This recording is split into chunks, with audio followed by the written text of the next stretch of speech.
Rajni scolds Amodita and says, "Useless girl, you've done black magic on so many boys, but you don't even know this. In a spell, the name that is spoken is the one on whom the black magic works. You will only chant Yug's name, right? Then only he will come under your control, understand?" "Yes, mother, I understand. I'm going now. Remember, chant the mantra 108 times without distraction. Focus your mind completely." "Yes, mother, I'll do exactly as you said." Rajni picks up a glass of water and leaves. As soon as Rajni goes, Amudita puts tea on the stove. She takes cloves and cardamom from a box, touches them to her chest, and drops them into the boiling tea.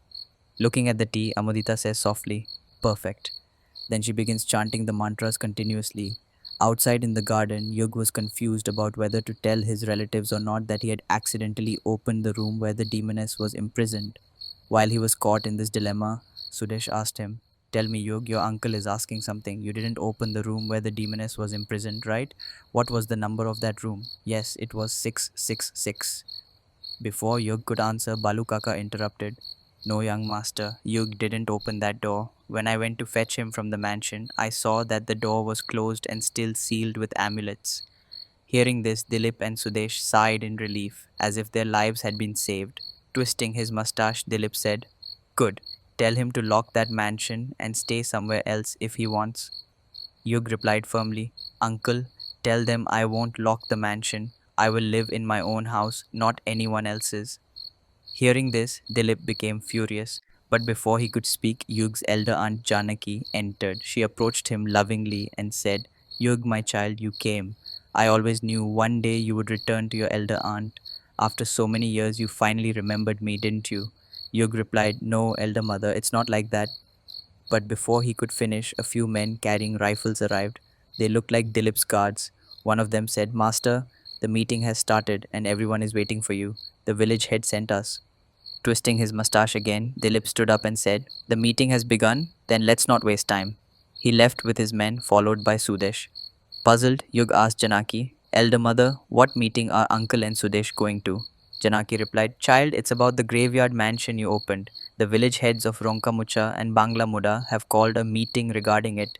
Yug widened his eyes. "What? You mean they called a meeting because I opened my own mansion? That mansion is mine. I can open or close it whenever I want. Why do villagers care?" Janaki said seriously. "They care, my child. You know the demoness was imprisoned there." Yug started to answer, but Rajni came with a glass of water. He smiled and said, "Good you brought water, aunt. My throat is dry after crossing the river." Janaki interrupted. "Rajni, you forgot. Yug has crossed the river. Purification must be done first." Rajni slapped her forehead. "Oh, I forgot, sister-in-law. I was so happy that Yug returned after so many years." She left quickly and returned with a big vessel filled with cow's urine. Seeing it, Yug laughed. "What is this? Don't tell me I have to drink it. I hope it's not a ritual here."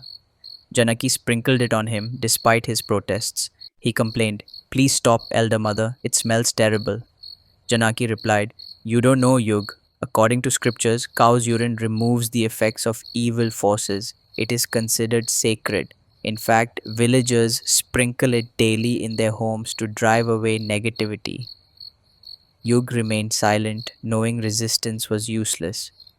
After the ritual, he drank water, and Rajni commented on the foul smell around him. Janaki grew worried that it might be because of the demoness's room in the graveyard mansion. Yug too became anxious, thinking maybe she was right, but outwardly he dismissed it with attitude. At that moment, Amodita entered with a tray of tea. She asked about Dilip and Sudesh, and Janaki told her they had left. Rajni urged Yug to drink the tea Amodhita had lovingly prepared. Yug refused, saying he wasn't in the mood. Amodhita looked sad, but Janaki reminded Yug of his childhood when he used to say he'd even drink poison for Amodhita's doll. Embarrassed, Yug finally agreed to drink, but when Amodhita bent to offer him the cup, their eyes met. She grew nervous, her hands trembling, and the tray slipped crashing to the floor. Rajni scolded her harshly, but Janaki defended her, saying mistakes happen and that forcing someone is never right. As Amudita picked up the broken cups, Yug seemed distracted, looking around. Rajni asked what he was searching for. Yug said he had met everyone but hadn't seen Vandana Bhabhi, asking where she was. At once, the atmosphere grew tense. Janaki hesitated but finally said Vandana was in her room.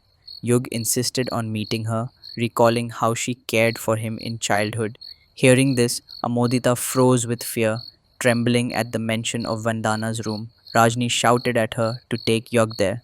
Reluctantly, Amodita agreed, and as they climbed the stairs toward Vandana's room, her fear grew stronger with every step. You couldn't understand why she was so terrified of going near Vandana Bhabhi's room.